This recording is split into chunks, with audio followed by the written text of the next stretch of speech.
House of Representatives. As the IG, she is responsible for planning and leading independent, nonpartisan audits, advisories, and investigations of the financial and administrative functions of the House. In addition, Teresa is also an active volunteer in support of the information technology, governance, and accounting professions, and serves in leadership positions with the Information Systems Audit and Control Association of the American Institute of Certified Public Accountants. And we have Dr. Ron Ross, who's a senior fellow at NIST.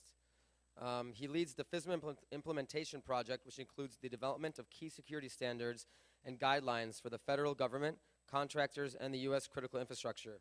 Dr. Ross has authored numerous cybersecurity publications and currently leads the Joint Task Force Transformation Initiative, a partnership with NIST, Department of Defense, and the intelligence community to develop a unified information security framework for the federal government. He has been inducted into the Information Security Systems Association Hall of Fame and is a 3-time recipient of the Federal 100 Award. So with that, I'm going to kick this off to Teresa and Ron to get started.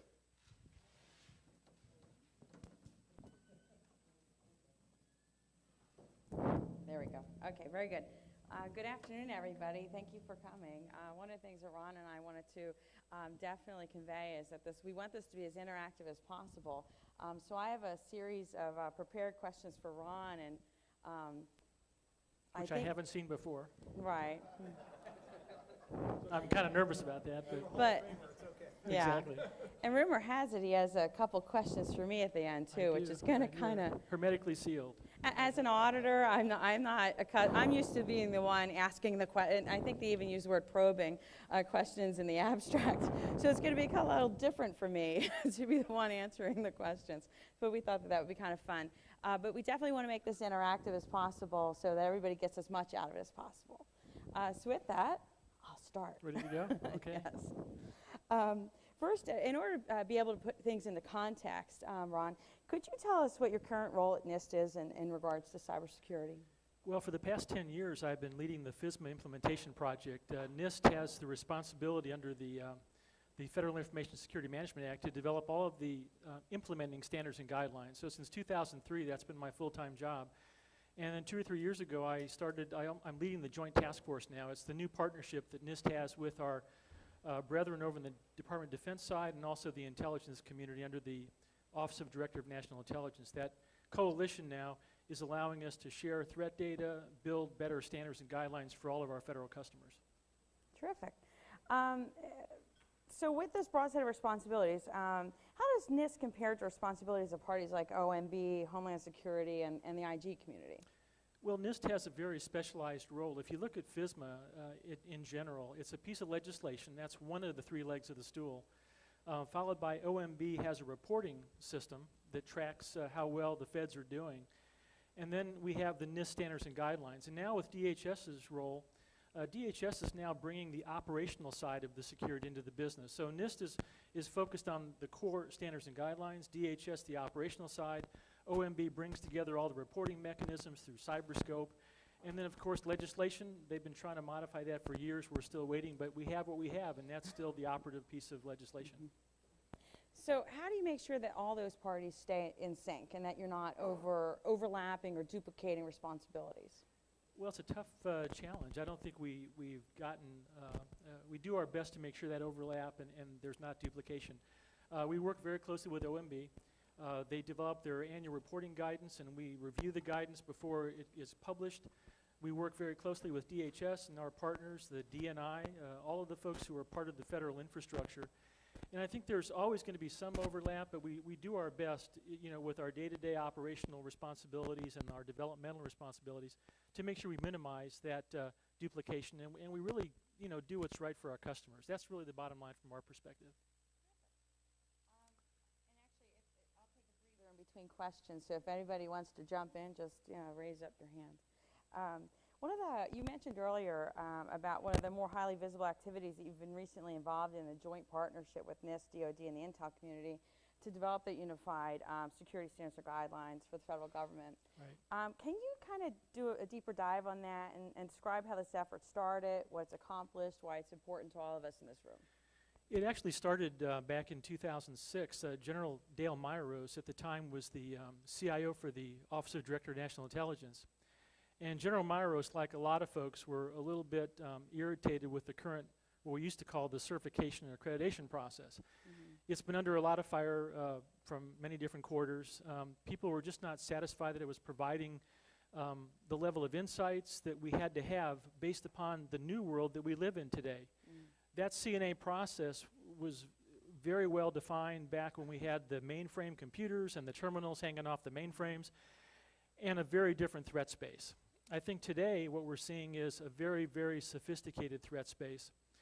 We have a massive dependence upon information technology. This is a warfighter issue, this is an issue with the intelligence community, and it's an issue with all the NIST constituents. So we have a very different threat space out there today, and we have to look at our processes, procedures, and technologies to make sure that we can actually do a credible job at defending ourselves. And so that was the initial instance, and at that time with General Myros, we approached General Myros and said, look, let's just don't try to fix the CNA process. Let's look broader. Let's develop a vision across the entire federal government. And we looked at the DoD controls, the 8500 IA controls. We looked at the DSKID 6.3, which is the intelligence community requirements.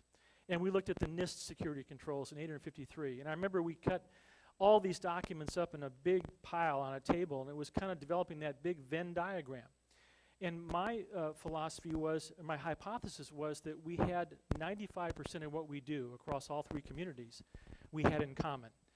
But I had to prove that, because no one was going to throw in with NIST if they didn't feel that was a true statement. And it turns out that outside of physical security, you have better guards, guns, and gates around classified facilities.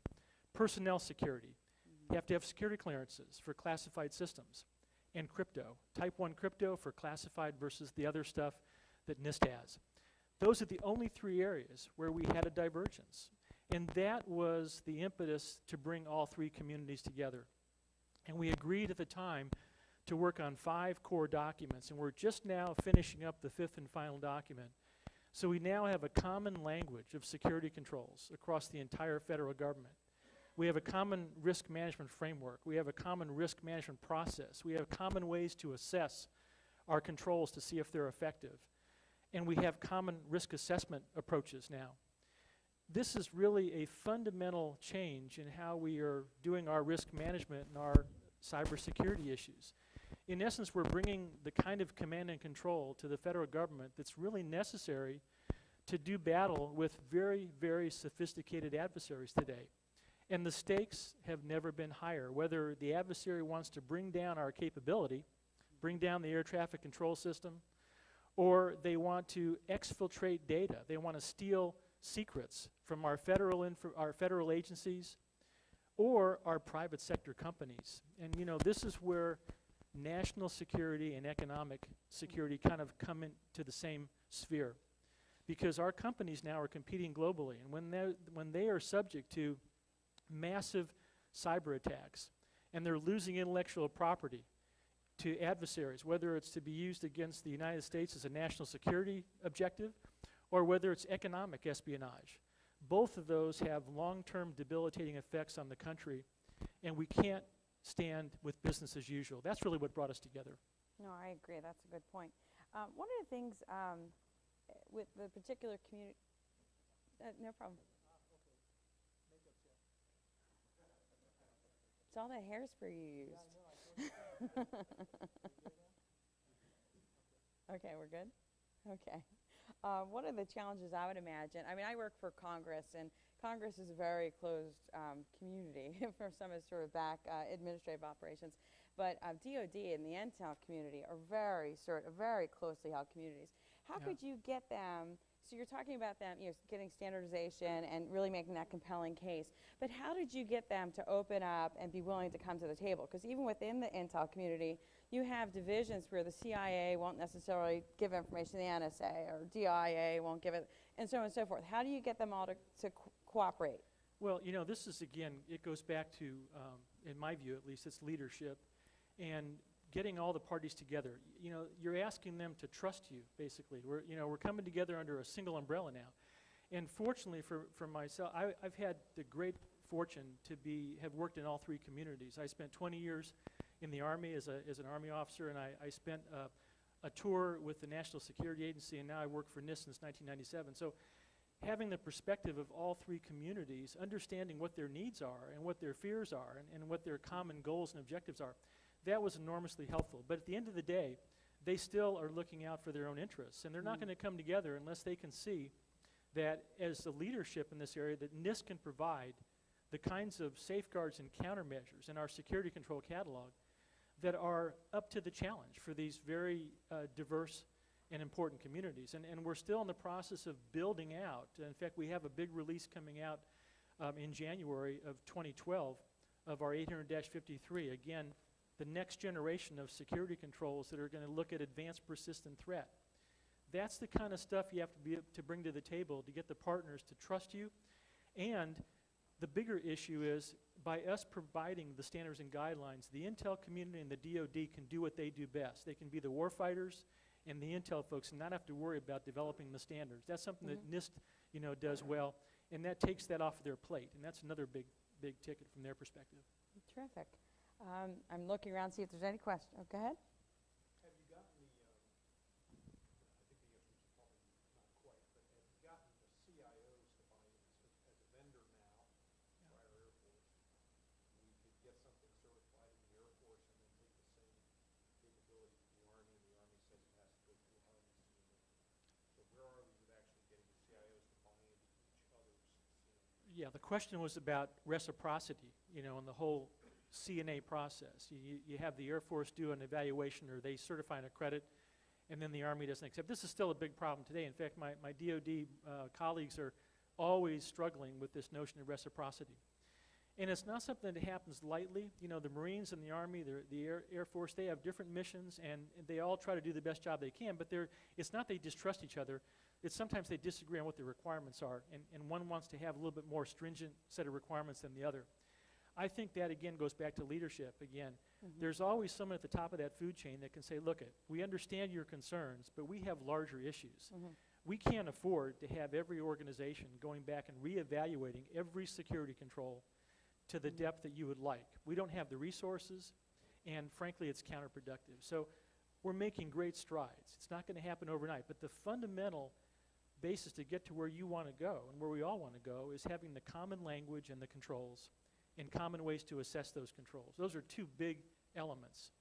And then providing evidence to any party that wants to look at that. We're doing that in the FedRAMP program. We can talk about that later on. But again, it's providing that evidence that can get that level of trust up to the point where you say, good enough to go. And we're not there yet, but we're making great strides. Terrific. One of the groups that you had mentioned earlier is with sort of this changing dynamic of cybersecurity is the convergence with sort of the economic threat. And so the private sector, from that perspective, would definitely have a stake in this. And you mentioned them in an earlier part of your answer.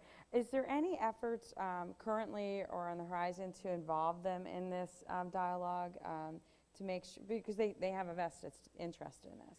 That's a great question. And with every NIST standard that we produce on the FISMA side, we go through this massive public review process, and that's our vehicle to communicate with our customers, whether they're federal or state and local on that side of the government or the private sector. 90% of our critical infrastructure today is either state and local or private sector. And so even if we do everything right on the federal side, we absolutely have to engage the state and local officials and the private sector. This is a national level problem. So with our public vetting process and the standards and guidelines, we just did a data call in early 2011 for our 853 Rev 4. For the first time ever, we went out to the public first and said, hey, what do you think we ought to add to our security control catalog? We got back over 1,000 comments, and the vast majority came from the private sector. We got great companies out there with their wonderful security practices, giving us tips, advice on what to add. That's the way you engage the private sector. They do have a stake in the outcome, and we all do. I mean, every company out there producing anything today that contributes to the economy, especially when we're in a recession or economic times are tough, we have to maintain that competitive advantage. And part of that is recognizing that cybersecurity is not its own discipline anymore. It's got to be integrated into every part of the life cycle that we can integrate it with. If we keep it separate, it's a byproduct. It's after the fact. But in reality, it's central to our mission success, whether we're on the federal side, state and local, or in the private sector. Okay, terrific. Next, or go ahead.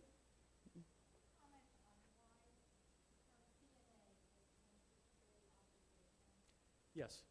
That, in fact, for many years, we tried to change it a long time ago. Certification and accreditation have now changed into the NIST risk management framework, the 6-step process. And to give you the Reader's Digest short version, certification was always about defining good sets of requirements and then seeing if you met the requirements. That was the certification piece. The accreditation piece was the senior leadership accepting the risk that comes with the result. The CNA process got kind of stovepiped into focusing too much on what I call the back end of security. Assessing of those requirements and then the authorization piece. And we missed the emphasis on the front end, what I call the front end, where you categorize the data, you figure out what the mission requirements are, you then select your security controls, and you make sure you implement those controls with good software and system development techniques. In essence, we lost the handle. We were moving to the back end before we really locked down the front end. We talk about this a lot, and the term you'll hear is, developing security up front and not bolting on at the end. The risk management framework with 6 steps now give equal treatment to every one of those steps, from categorization to control selection, implementation, assessment, authorization, and now the big one, continuous monitoring. It gives it more of a life cycle approach, and we wanted to take security out of that stovepipe and make sure it's integrated into the life cycle. And by doing that, we de-emphasize CNA and we go back to the risk management framework. That's kind of the motivation. Terrific. At this point, I wanted to segue into privacy. Okay, we just came from a beautiful session. I know, we love privacy. We all love privacy. So NIST recently incorporated privacy controls into its special publication. Can you tell us a little bit about that? Well, this is a natural process. At NIST, we've been working on security forever. That's part of our main charter. But a lot of folks don't know that we have an advisory board that oversees all of our activities. And the advisory board is for security and privacy. And so when you look at these two disciplines, a lot of people think they're very different, but they do have a lot of overlap. And again, when you talk about the nexus of everything we do for mission success, going back to technology, privacy at this point in time needed to be elevated to the point where we brought these two groups together around the technology base. Even though in privacy we found out that privacy requirements go beyond security, but in order to have good privacy, you have to have a solid foundation of security. And the vast majority of our information today is being processed, stored, and transmitted on information systems. So expanding our horizons to privacy controls, the intent was to bring the two communities closer together. In fact, most organizations, they sit miles apart down the hall, bring them together, educate both sides on why they're doing what they're doing, and elevate the privacy work up to an equal level with security. That's really what, that's important to American citizens. It's important to all of us. Security and privacy. The controls now that we're building as part of the next release of 853, in fact, the name of the document is changing from security controls to security and privacy controls, elevating it up to the same level. And we're now going to have privacy controls in the exact same format as security controls. Again, standardized language, leveling the playing field, and from the auditor's perspective, which you're very familiar with, it now gives a normalization of requirements. You don't have auditors coming in and wildly assessing privacy from different perspectives. Right. So those are kind of some of the motivations for why we did what we did. Okay, terrific. Any questions, privacy? Okay. So we hear a lot. I'm going to segue into enterprise architecture unless anybody has any privacy questions. No? Okay, very good. So we hear a lot these days about enterprise architecture. Can you tell us a little bit about its role in helping to secure organizations? Right, this was actually, I think, the biggest change in the NIST standards and guidelines, starting with the new publication 800-39, Enterprise-Wide Risk Management. This is the publication that is really the capstone document for the DoD, the IC, and NIST constituency. It fundamentally changes the way we look at cybersecurity and risk management, and it focuses more on what we just talked about, building a better widget, building stronger systems, and controls and all that has to start early in the life cycle. And with 800-39, we proposed a new 3-level hierarchy that starts out with the governance level of an organization at Tier 1 and moves into Tier 2, which is actually where enterprise architecture and the mission business processes reside. And then eventually we get down to Tier 3, where we build systems that are developed from the architecture. One of the things we found today, and if you look at the threat space that we have to deal with today, the sophistication of the attacks, we can see who's doing the attacks, we can see how they're put together, we can see what organizations are being targeted, and we can observe the success that the adversary is having.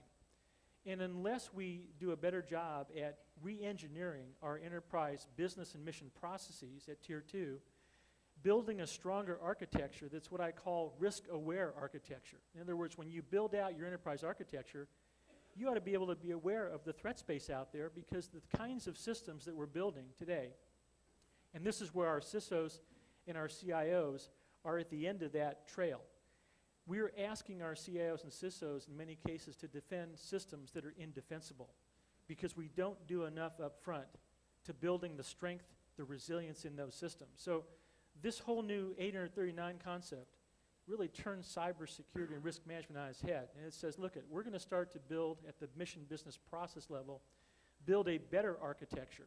And what do you get out of enterprise architecture? You get consolidation, optimization, standardization. We have too much IT.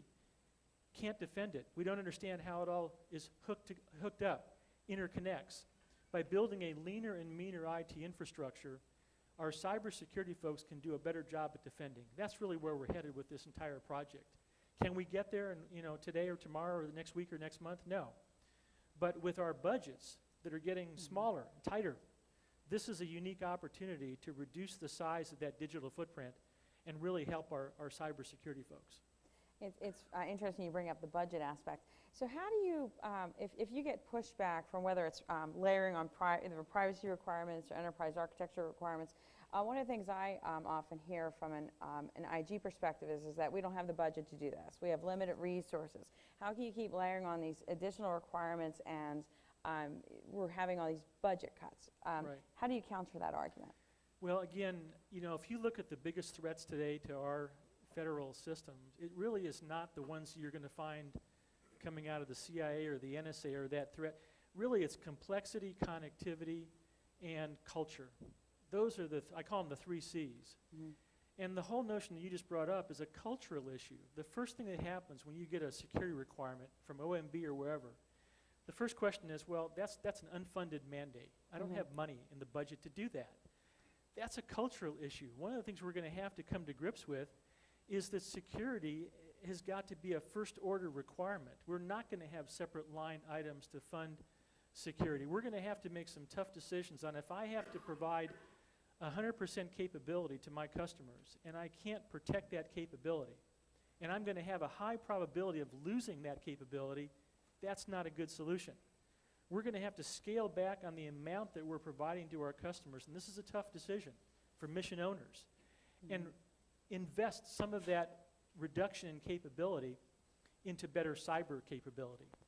In essence, if I can provide 80% to my customers and do it with greater confidence, then we're all better off, as opposed to providing 100% capability and not being able to defend anything.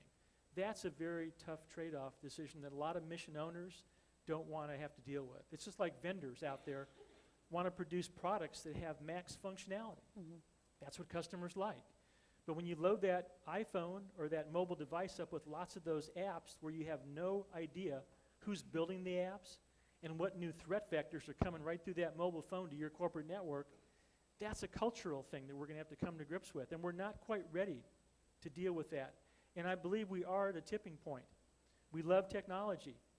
And in fact, you can see it every day when you walk around a federal agency and you see people with iPads or whatever the new device is, and they're walking around with these devices totally unprotected. We're going to have to come to grips with that because the adversaries are working 24/7. They know where the weak spots are. And in fact, many of these systems may have already been penetrated, and the malware is there waiting to go off at a certain time that we have no idea when that's going to be. So culture, and again, it's going to be an evolution, and it's going to take a while to get to the point where we're not looking for that next set of dollars because we have the new requirements. So I guess you see your role is almost part evangelist, to kind of get the word out, to kind of help change that culture, and to kind of get them moving along in the right direction. Partly, and I think, again, we have such a great set of federal agencies, and we have great senior leaders. Everyone's got a tough job to do today. And I think education, training, and awareness, I think the director of the National Security Agency said about a year or two ago that his number one priority, and this surprised me, is education, training, and awareness. Because unless you can get your customers to understand the depth of the threat and the potential for what can be done and is already being done to our critical infrastructure and our federal systems, then you can't have that dialogue. I'm convinced that if federal officials understand what they're up against, we know how to make good risk-based decisions. We were talking earlier in our group, the first session. We know how to make good risk-based decisions, but you have to have information in order to make those decisions. And I think that's part of our job, is to make sure that we elevate the discussion so the information flows across the organization and decision makers have what they need to make the right decisions.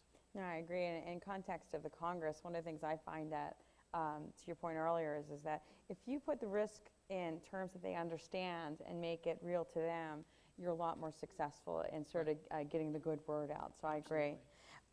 If we can move on to, you touched briefly on, oh, go ahead. You mentioned a couple of examples of culture. Just kind of explain a little bit more about the complexity and the connectivity.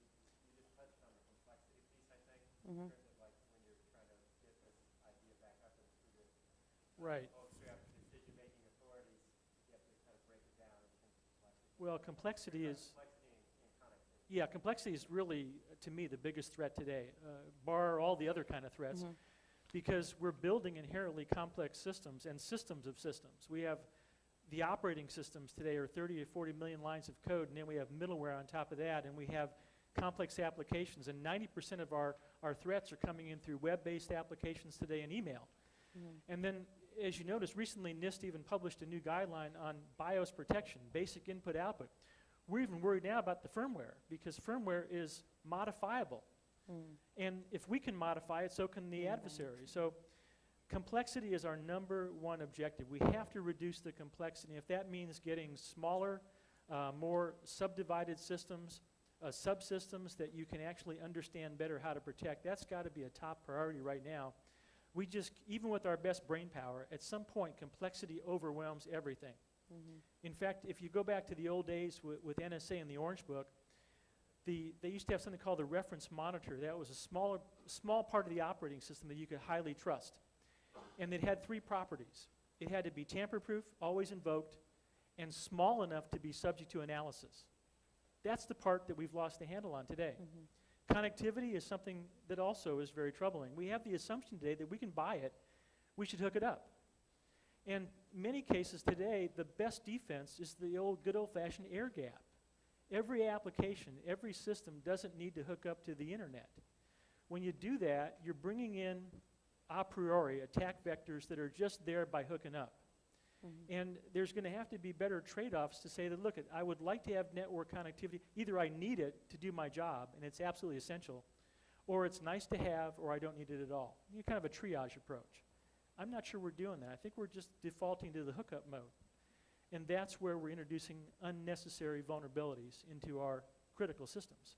So complexity, connectivity, and then the culture, those are three things we have to really work hard at. And if you could just kind of follow up with respect to connectivity, then, if you're saying, that kind of goes against the grain of sort of move toward cloud, right? Yes and no. Again, we will talk about cloud a little later, but cloud computing has many different flavors to it. Not only with the deployment models, with private versus public versus hybrid. And if you're doing a private cloud, private clouds are going to be huge in the Intel community. I think, that, again, the director of NSA, very high on private clouds. But again, you're in a more constrained environment of operations.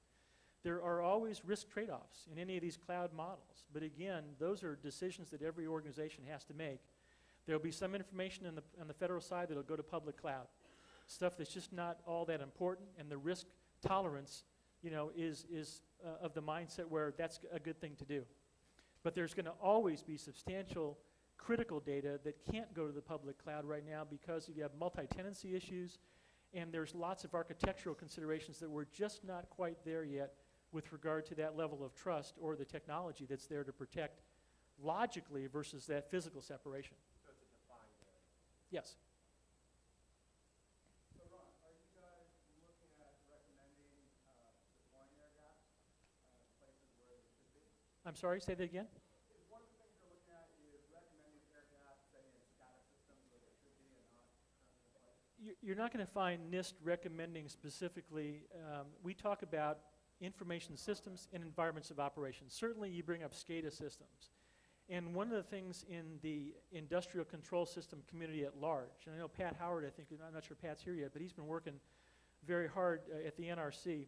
There's a massive transition going on now in SCADA systems, going from analog components to digital. And moving from that transition is also there, then the networking starts to happen with the digital components. So when you go out and talk to an engineer who worked at a nuclear power plant 2 or 3 decades ago, and you talk about some security controls, he'll say, well, hey, there's no attack vector there. That's not possible with analog. But when you move that into the digital world, it is possible now. Again, our job is to raise the awareness. Tell organizations what we think is possible with regard to threats.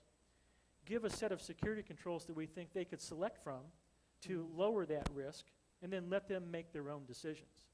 And that holds true for SCADA or a warfighter system. You know, in the old days, the warfighter systems, they were not even considered information systems. But now those microcomputers, those computer chips are going into everything, even the weapon systems. So you see that information systems now and technology are pervasive, but ultimately risk-based decision has to go back to that mission owner in the organization. And I'm confident they can make a good decision if they have the right information. Okay, the next area I wanted to move into, you touched on it briefly, was cloud computing and mobile devices. Everyone's abuzz with cloud and mobile devices. What are your thoughts on the risks posed by cloud and mobile as it relates to cybersecurity? And what do you believe the federal government's doing to promote the safe and secure use within its agencies and departments? Well, certainly mobile and cloud are the 2 hottest topics around today. And the most common question I get, are we going to have new security controls in 853 Rev 4 for cloud and for mobile? And the answer is no. What we are going to do is talk about, there'll be some new controls and some new enhancements. The important thing is, how do we apply the fundamentals of cybersecurity that we've known for the last 4 decades to the new technologies?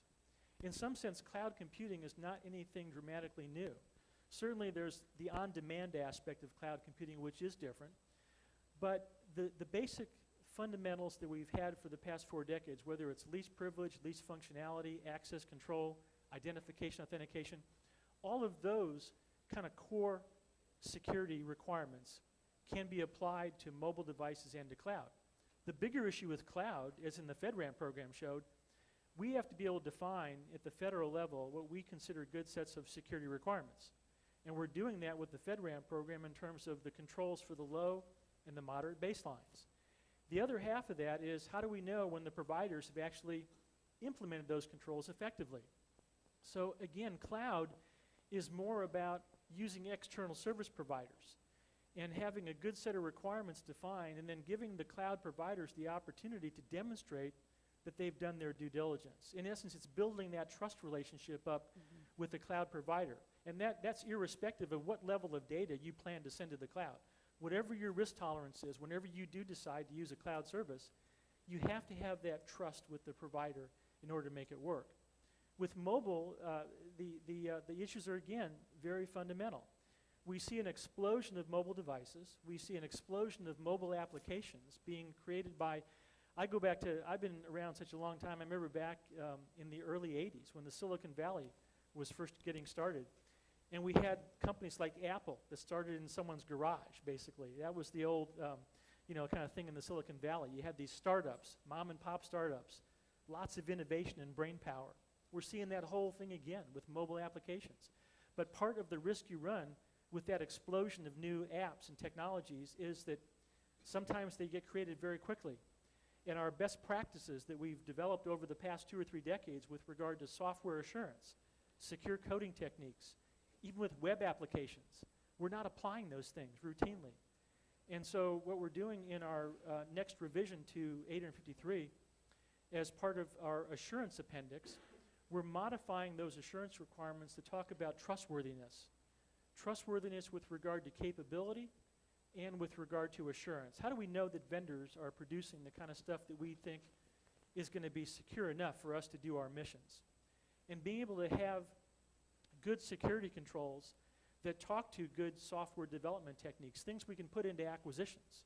So when you buy a new web application, give the vendor the opportunity to say they've done the right thing and show how that trust can be built. So those are some of the things we're doing. And again, with mobile apps, we're always going to be chasing the new technologies. We did this with wireless.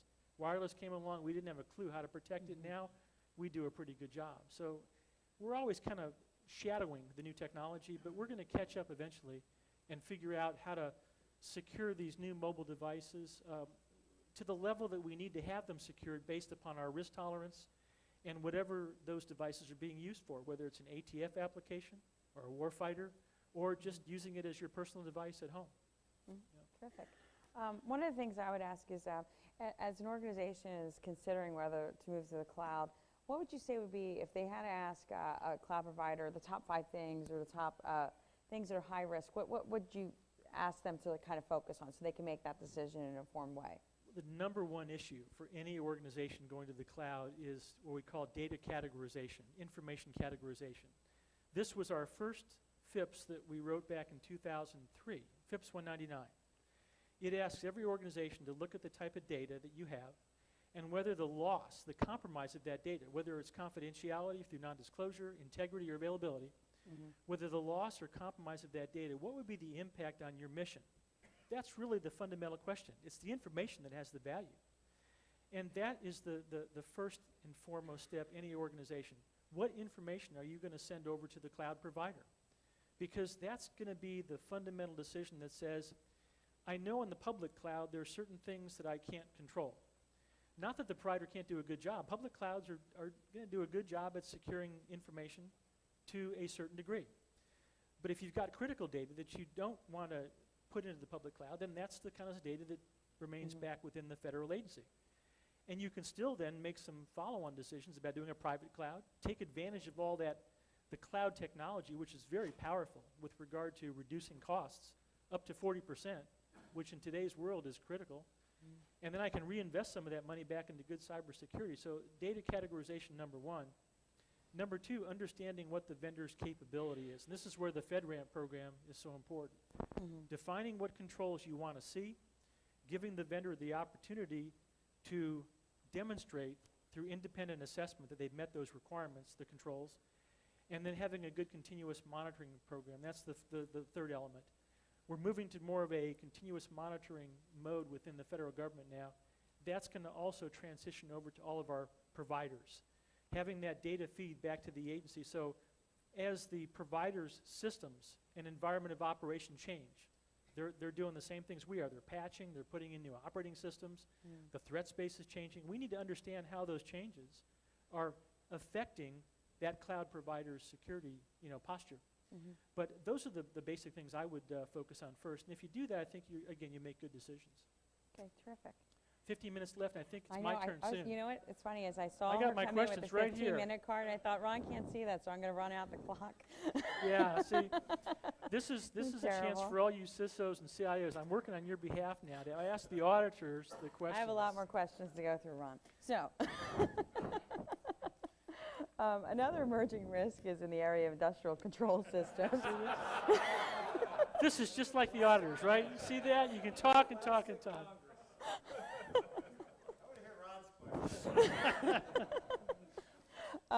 Some might say the industrial control system security. I'm just moving right along. Tell us a little bit about what this risk is and what NIST is doing. Well, very quickly, because I do want to save time. I got a couple of zingers for Terry. Isn't that terrible? Look, at ICSs, we talked about that earlier. ICSs are, a lot of people don't even think those as information systems, but they have computers in them, and there's information, and process and storage. The only difference in ICS is a lot of them are running in near real time or real time. And they have a fundamental common characteristic. They were designed for real-time processes, real-time activity, so to speak. And in the early days, when a lot of the ICSs were developed, you know, every time you could save a clock cycle, that was an important thing. You couldn't be building in security features to those systems because it degraded the performance. But over time, our processes, our processors, the computers, have gotten a whole lot faster. And so even doing things like encryption, which always could slow down your operation, now, if you've got really fast processors, and you know, the folks in the Silicon Valley are doing amazing things with the technology. We're really pushing the envelope on, you know, how fast these processors can go, and so that's going to affect our real-time operations. And so we may see in the future the ability to integrate good cybersecurity, and it may not be a choice we have to ask whether it's we should or we shouldn't. It's going to be a necessity, especially if you look at some of our key industrial control systems that control the power grid. I think energy, and I know we have a lot of folks here from DOE, energy and finance are two of the critical infrastructures that go to the heart of our ability to carry on as a nation. Energy, everything moves around energy. And you can imagine we get cranky if we have our power outage for one day in a blizzard. Just think about during Katrina, where we lost power for days, weeks, or even months. Think about a cyber attack on a power plant in Chicago. Takes out a generator, like a Stuxnet type attack, where you don't have the ability to bring new generators in. That can really lead to societal breakdown of epic proportions. Financial systems, from the psychological standpoint. Remember back in 2008, we come to the brink, the most trusted financial system in the world, you know, which we never thought would fail. We came to the edge of the cliff, you know, and so now we know things are possible. And so this is heightening the awareness of, and it's going to drive our activities in these areas. And we know we can't fix everything tomorrow, but just getting that level of awareness up there will start people on the road to thinking about what the right thing to do. And that's really what we're all about. Now is it time? It's fine. Go Okay. ahead. Well, here's the big questions, you know, and I've been waiting for this. One of the things, I've had the great fortune over the last 10 years to work with a lot of CIOs and CISOs. And I've observed interactions with IGs have been everything from a love fest to where they're pulling out their sabers and want to kill each other. So, you know, my first question is, goes to Terry. And being, you know, we're separate branches of the government, right? I'm in the executive branch and she's in the legislative branch. And so, you know, the Congress writes a lot of laws, and one of the nice things they can do is write laws they don't have to follow, you know? And so my question, which is it's just the fact of life. So, you know, my question to Terry is, based on the threat space that, you know, we all see today, and the fact that FISMA is not required of the legislative branch, how are you guys dealing with the cyber threat, and what are you doing from your perspective to really protect your assets, which are substantial? Oh, that's a terrific question, Ron. And to your point, that is, in all kidding aside, they're not obligated to follow most laws and regulations that the rest of the federal government has to follow. But the thing is that from an auditor perspective, that makes my job harder. Because you know, I've been in the IG community for well over 20 years, and I started off in the executive branch. And so when I was in the DOD, it was in that environment, quite frankly, as an auditor, it was a lot easier because I had a strict set of regulations. I could point to it and say, well, the rule says, or the law says, or the DOD regulation or directive says this, so therefore you must do that. That doesn't fly in Congress because they're not technically obligated to follow it. So what that means is, as an auditor, I have to be a lot more creative. I have to make the business case. I have to show the value proposition of following certain things. And so it's a culture, to your earlier points about changing the culture. I see my role, I've been with the House of Representatives now. I started off at staff level and worked my way up for 14 years. I've been the IG for the last 2. But one of the things is I've seen the culture there change dramatically, shifting from one where the default answer was, we don't have to do that, we're the Congress, to one where, no, really, to one where now, if you make the business case, they are very willing to do just about everything that you're doing in the executive branch. And I put it in terms of risks. I put it in terms of the value proposition, why it makes sense to do things like FISMA. Now, we may not call it FISMA, but we're doing essentially very similar things to what you're doing. We're just not going to do things like, if there's an OMB reporting requirement, well, we're not going to do that because it gets into separation of powers, legitimate. It's an executive branch agency, and you wouldn't legitimately want a ledge branch reporting to an executive branch because it subverts this whole balance of powers. But I see myself in my role as somebody who is sort of that advocate, that voice of reason. I am, at my core, somebody who's all about controls and that sort of thing. One of the things, though, is I find is that in my role, I have to emphasize the practical. I think it makes me a better auditor, because I think in the IG community, if there are any auditors out there, one of the things I would say is that the fault I find in my community is that they tend to rely too heavily on compliance. They want to point to, well, this is the rule. And a lot of times the rule doesn't necessarily make sense. Sometimes there's wiggle room in interpretation. And I think that because I work in such an unregulated environment, it's made me a better auditor, because I have to look at the practicality of things. I have to look at it from an operational perspective. I have to look at the practicality of the resource constraints versus what the control. One of the things I usually like to say, I meet with a House committee every single week. They're very engaged with my office because they want to hear what we have to say, because they're very in tune to what the risks are. So one of the things I like to say to them is I never want to be the IG who creates $1 million recommendation to chase a $5 problem. And I think that sometimes that's sort of things you're probably struggling with, the IG community.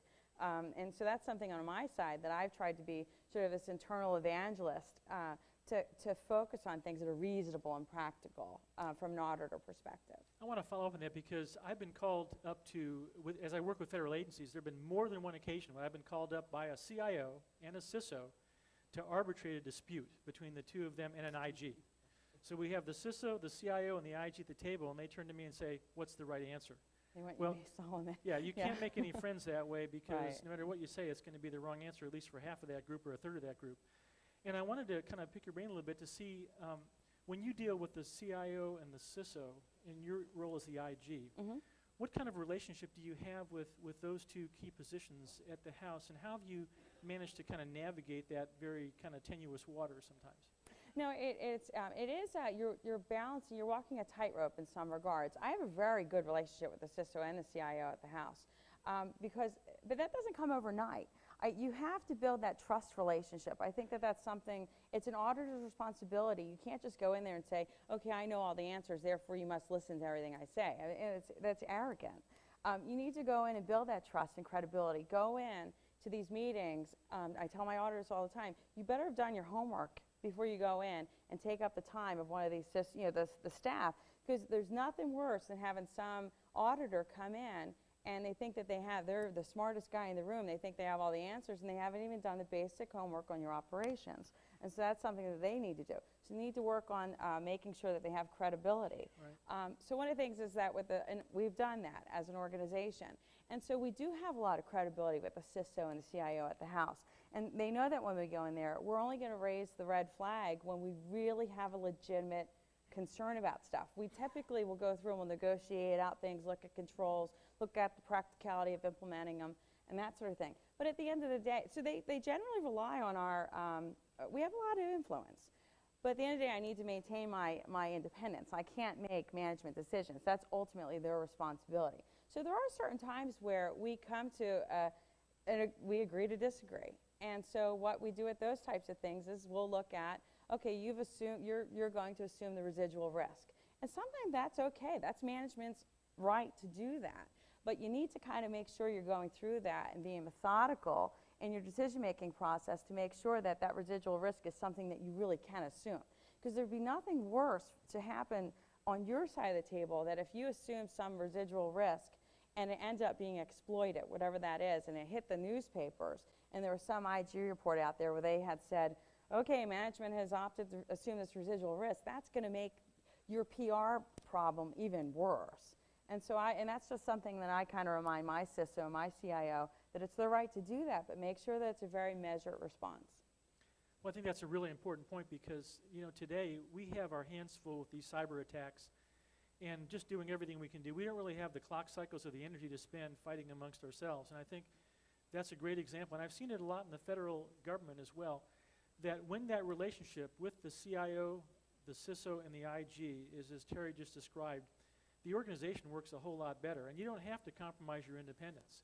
Right. Everybody knows the job they have to do, but part of the problem is getting together with that initial dialogue. And I think to bring it back around to the NIST standards and guidelines, part of our job in standardizing all these things across the federal government and now bringing in the privacy controls, is to provide that common language that we can all understand what the requirements are, and provide a common understanding of what it means to assess both privacy and security controls to see how effective they are.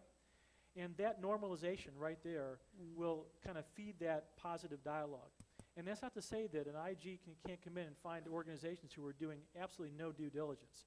Those things happen all the time too. So it's not black and white on one side or the other. There's enough blame on all sides here, and this is really good to see that we can come together, not just on the harmonization front with the IC and the DoD, but again with the IG community and all of our mission owners. I think that, at the end of the day, we're working for the same goals and objectives. We want to be able to protect our systems, both from a national security standpoint and from economics. And it all revolves around the information technology. And again, all the things we're talking about here at the conference kind of bring this all back to that same point. So does anybody have any questions of Terry before? I think we have maybe another 2-3 minutes before we have to wrap up. Any questions? Brave souls out. Another one right there. Go ahead. I just have one real quick question, and maybe you could just enlighten me a little bit, and I apologize for not doing all my background work. Help me understand all of the inner workings between U.S. Sergeant at Arms and the House Representatives, Senate, how that IT decision-making tree kind of works a little bit more. Sure. There's actually, There's moves to kind of and centralize some of that, or whatever.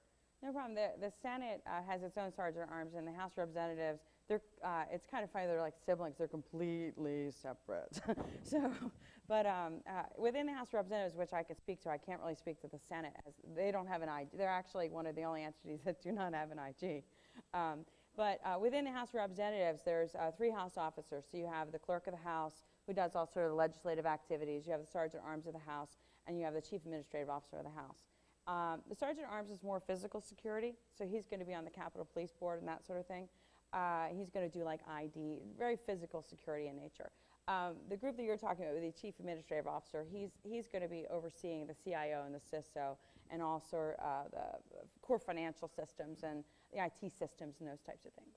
I guess what I was asking more is, seeing this point of consolidation, is there work being done by both bodies of the legislature? Oh, so you're saying it About, like, if we're doing one thing, it makes sense to include doing it for all members of Congress. Okay, so you're saying the House and the Senate are not going to consolidate their IT types of things. But I do see, at least not in the short term, but I do see there's a lot of move towards consolidation. The House is very decentralized because you have all these different, it's essentially like having 435 CEOs. And so they value their autonomy. And so we went from one, when I first started there, we had 435. They all had their own exchange servers. They're all their own email domains and that sort of thing. And so it was kind of, but now we're to one was very centralized, given the decentralized nature. We have a private cloud, and that was huge because it's kind of interesting in that in the executive branch of private industry, with the cloud service, one of the things you're concerned about is making sure that outsiders don't get to your data. Well, within my environment, they're concerned that their neighbor is not going to get into their data. So it gets into sort of compartmentalization and that sort of thing. But we are centralizing that, and we are building in sort of compartmentalized encryption and those types of solutions within our own internal cloud. Is that? Just one follow-up question. On the opposite side of the fence of sort of keeping all the information in, can you talk just speak briefly about transparency and sort of this move towards, open government and really, having access to everything that's going on?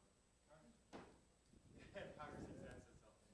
So in terms of, for the House, okay, so for the House, one of the things that they've done in move towards open government is that they're doing streaming videos, and this is a little outside of my realm because this is the legislative aspect, but the clerk of the House has actually done streaming videos of ongoing sessions. They're making them archivable. You can go on to Thomas and research things pretty much real time, whereas in the past, when I first started there, under the Contract with America is when they started what were they calling it? The Cyber Congress Initiative. So that's been in place since '95. But it was kind of slow in starting, but we've really evolved over the last 14 years that I've been there. I think there's probably time for one more, I think. Yeah, one more. Is that As long as it's Parham not hard. sitting there ready to get the hook here?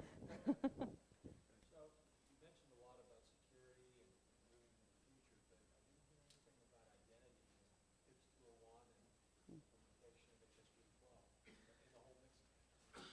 Well, the FIPS 201 and the whole HSPD 12 initiative, that's still ongoing.